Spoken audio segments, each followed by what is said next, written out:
Okay, good evening, everybody. Welcome to Speaking of Zane, June 12th, 2022. This is our 195th edition of Speaking of Zane. Yeah, we'll be celebrating a 4-year anniversary on August the 5th. August the 5th, I got this crazy idea just to get on the air and bump my gums a little bit about Zane. And here we are 4 years later. Good to have everybody in there. There's my cousin Toby. There's my buddy Steve, Daryl, Aunt Mary. Hey, Aunt Mary. I know we'll have some others joining along the way. Lori's downstairs. She was just, we got the baby to bed. Our little granddaughter Carson has been staying with us for about the last week. Her parents, Jackson and Caitlin, took a drive out to Texas, I think to Texas, to be part of a wedding. And that little devilish 2-year-old has been under our care for the last week or so, primarily Lori. Lori's the one having to keep up with her, but ooh, boy, is she something else. 2-year-olds are an incredible mixture of,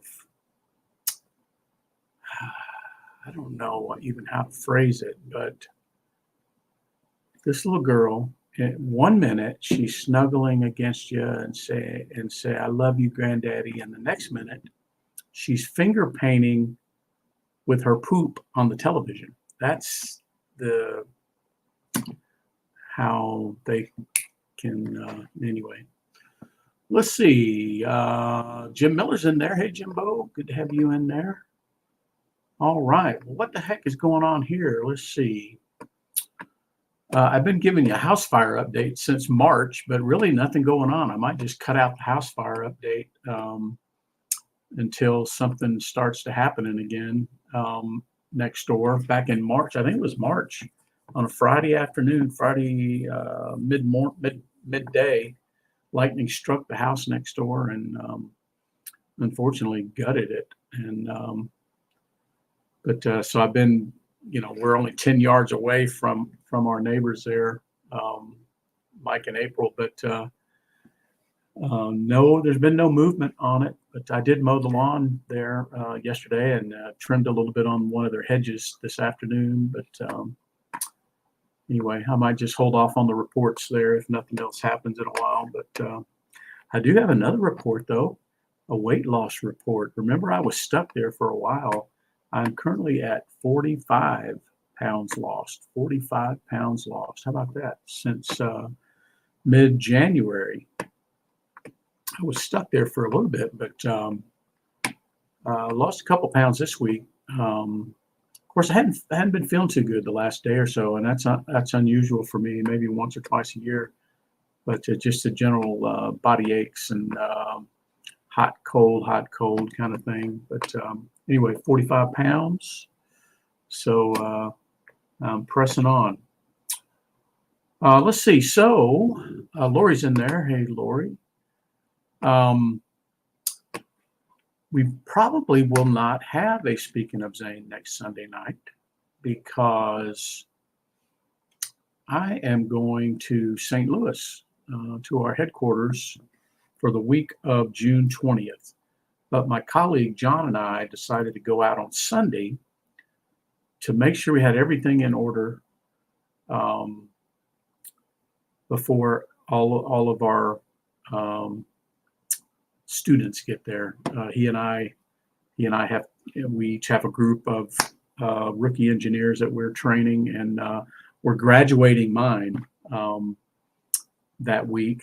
And they've been in the program for a year, and we're doing a big celebration, big graduation. But we got a week full of activities the week of the 20th.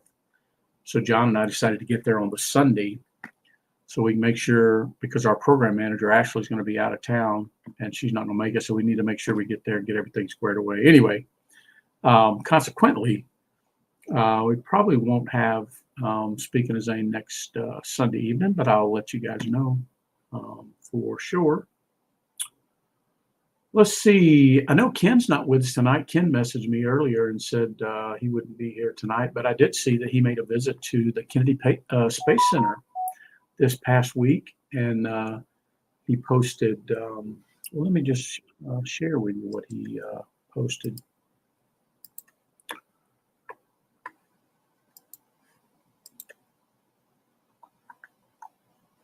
There we go. He posted the exhibit there to Lieutenant Colonel Michael Anderson, who was killed on board Space Shuttle Columbia. And he remembered that because Colonel Anderson also was a fellow Looking Glass crew member at one point in his career. But that's his Cub Scout uniform and some other stuff there. So thanks for sharing that, Ken, if you're watching the recording. All right, let's see. Like I said, it might be kind of short tonight because I'm not feeling the best. Just a little worn down for some reason. But yeah, so probably no speaking to Zane next week. Ken went to Kennedy Space Center. And the hat of the week always has something to do with what's going on. And the Braves have won 11 in a row, including this afternoon's game where they swept the Pirates 4 games and 11 games in a row. So I had to wear my Braves hat today. And I think my cousins, Cindy and Harley, were at the game today. Weren't they at the game today, Toby? I think I saw that. That's kind of fun. It's hot out there. I know it was 90 degrees. All right, we do have some this week in military history items I pulled. Quite a few, in fact, dating all the way back to 1775. How about that?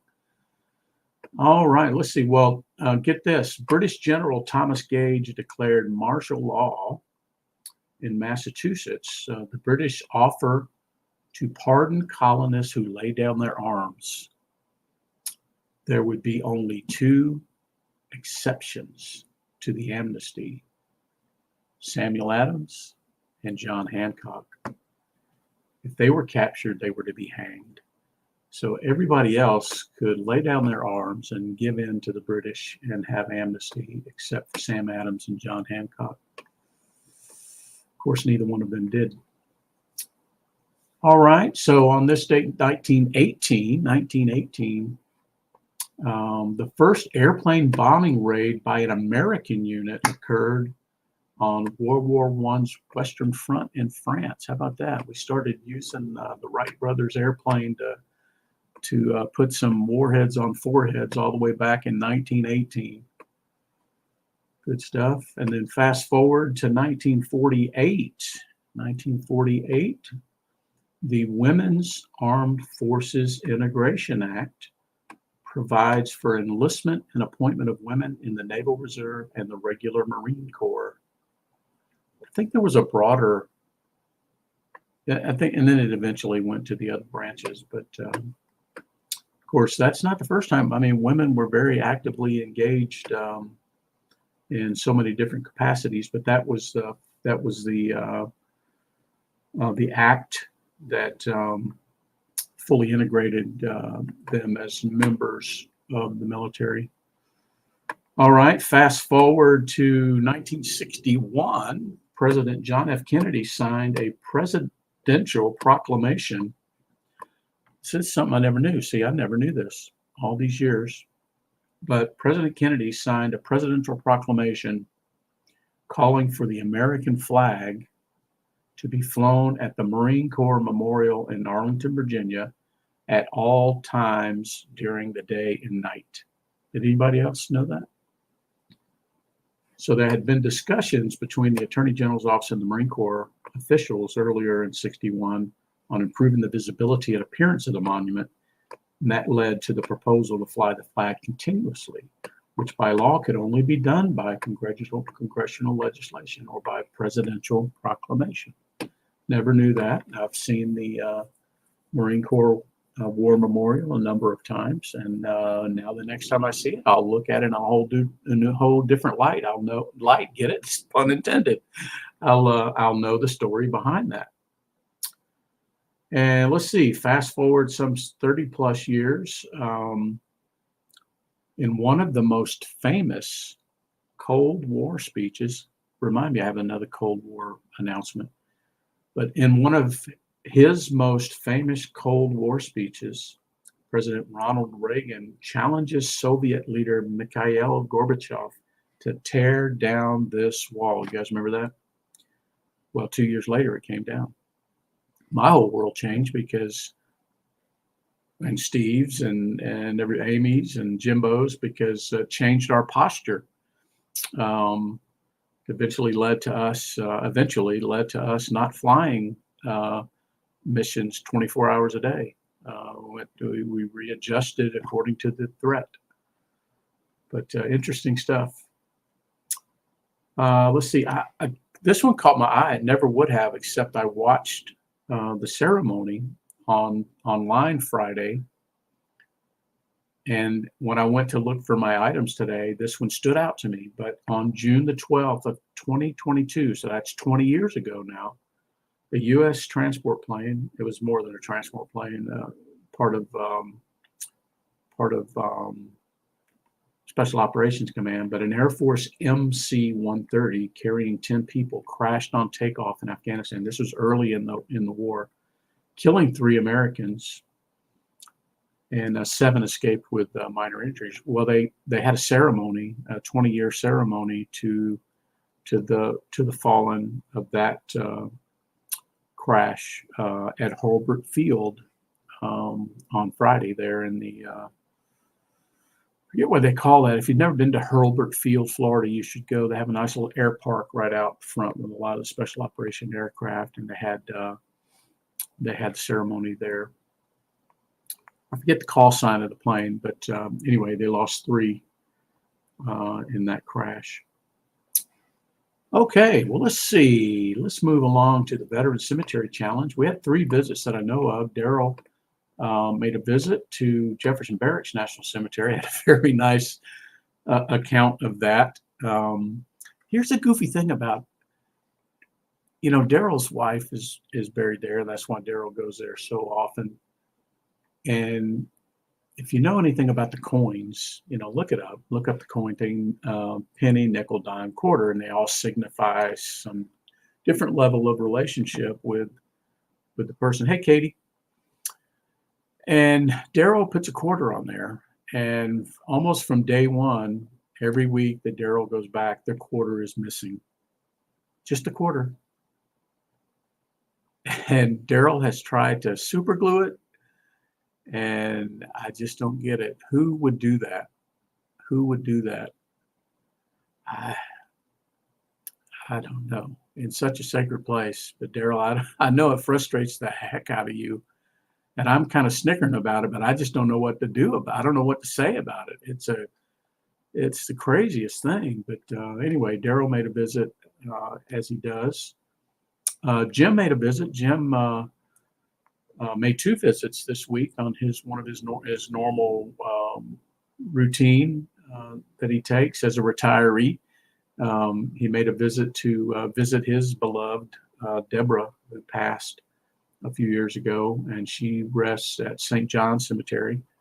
And he went there, and then on his way home stopped by Omaha National Cemetery to visit our old wingman Todd Vanderwerken, and also Corporal Dagan Page that was killed in the disastrous withdrawal from Afghanistan last year.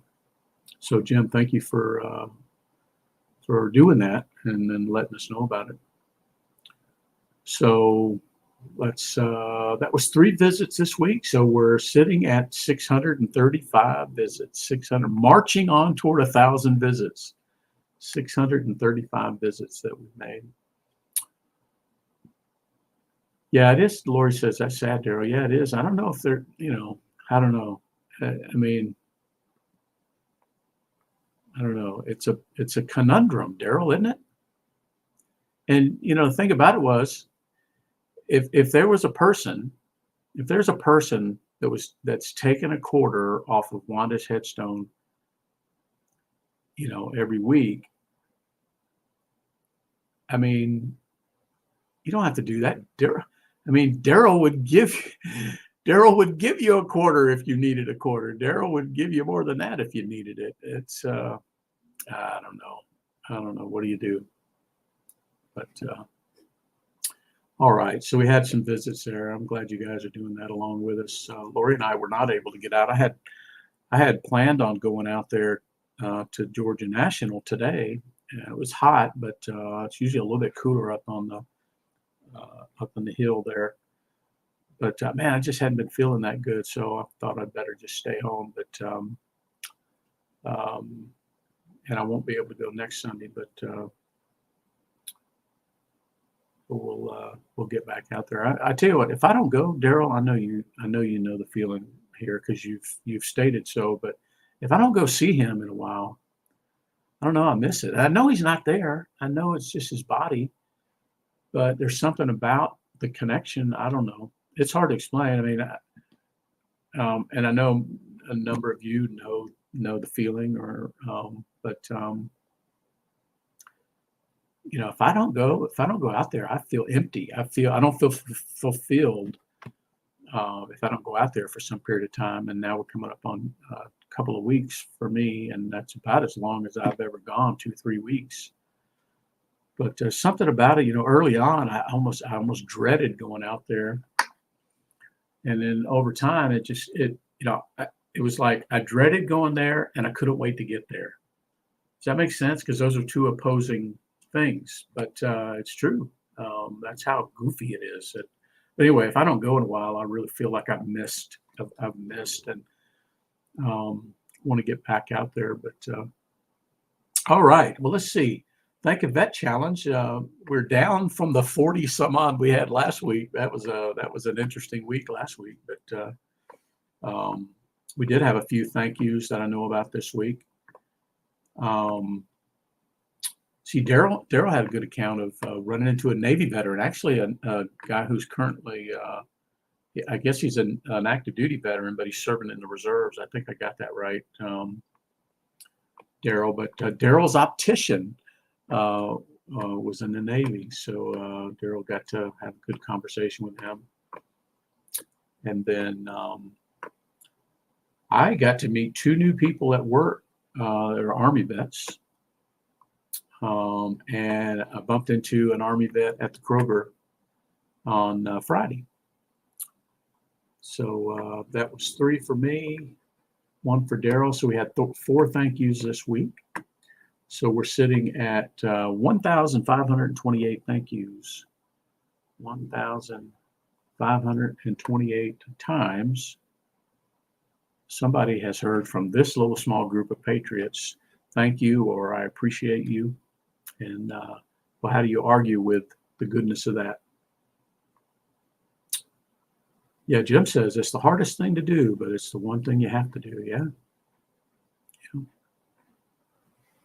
Yep. All right. So if you see any vets this week, be sure to tell them thanks.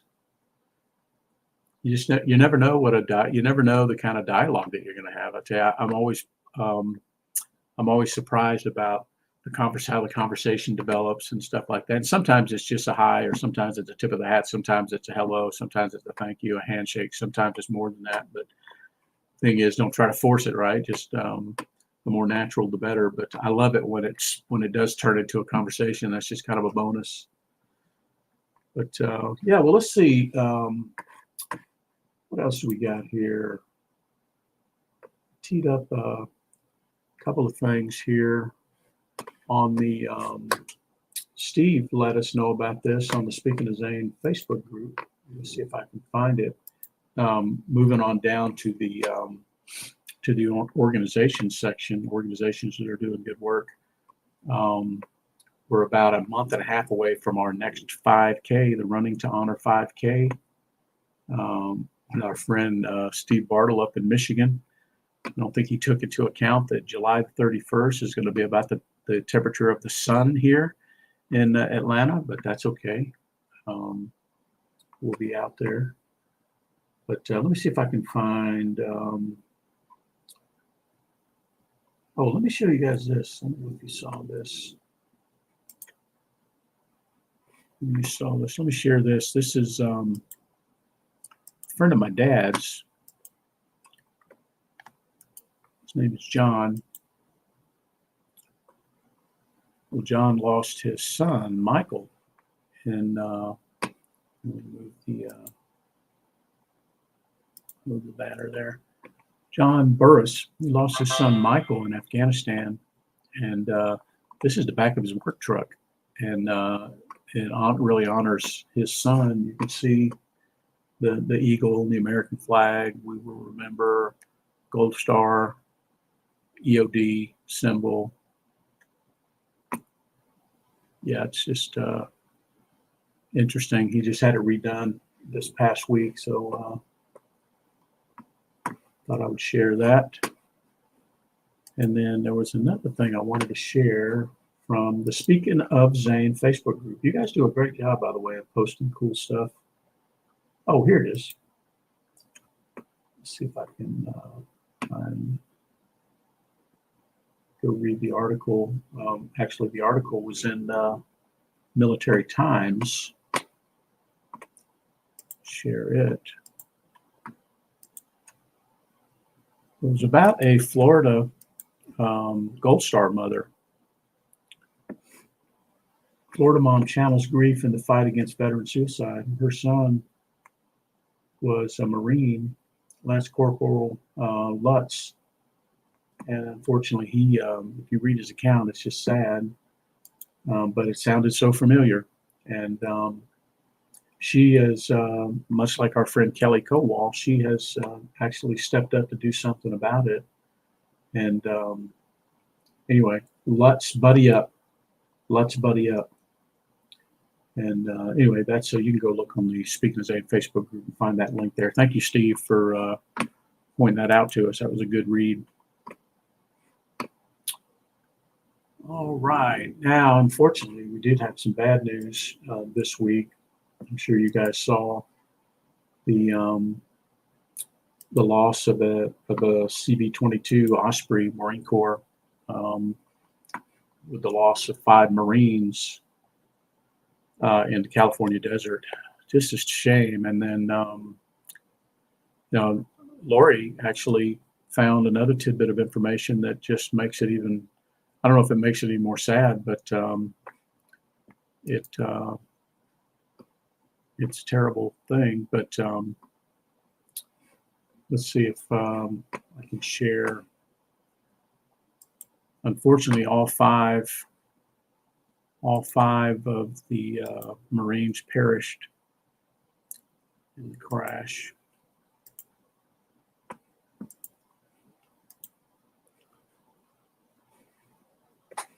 I'll read the 5 names. Lance Corporal Evan Strickland, Captain John J. Sachs, and here's the connection with Lori. This is the son of the famous Los Angeles Dodgers baseball player, Steve Sachs.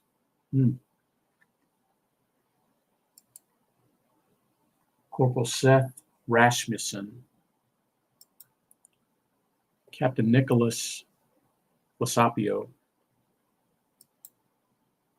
and Corporal Nathan Carlson. So it's a terrible thing. We've talked about time and time again. Combat is inherently dangerous, but if you practice like you're going to fight, that means it's dangerous too. And unfortunately, these 5 Marines are a victim of that. But God rest them. All right. Well, I think that is it for this week. Like I said, this might be a world record short, Speaking of Zane, but I'm not feeling the best. I'm a little bit under. But yeah, Lori knows her Dodger baseball. I remember Steve Sachs. I sure do. But anywho, so if you see a vet out there this week, or a service member, or a law enforcement officer, let them know that we have not forgot about them. That we're thinking about them and appreciate them. And then if you do that, put it in the Speaking of Zane Facebook group so we can all know about it, celebrate it. And if you make a visit to a veteran cemetery, then catalog that as well. And if it's a new one, we'll add it to the map, the Speaking of Zane Cemetery Challenge map. But look forward to seeing everybody. I don't know.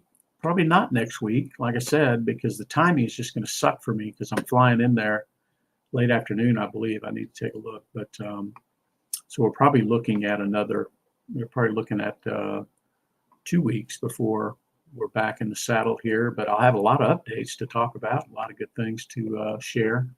So we'll look forward to doing that on the next edition of Speaking of Zane.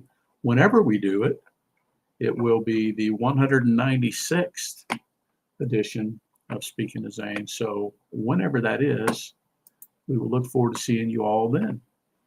Take care. Make a difference. We'll see you guys.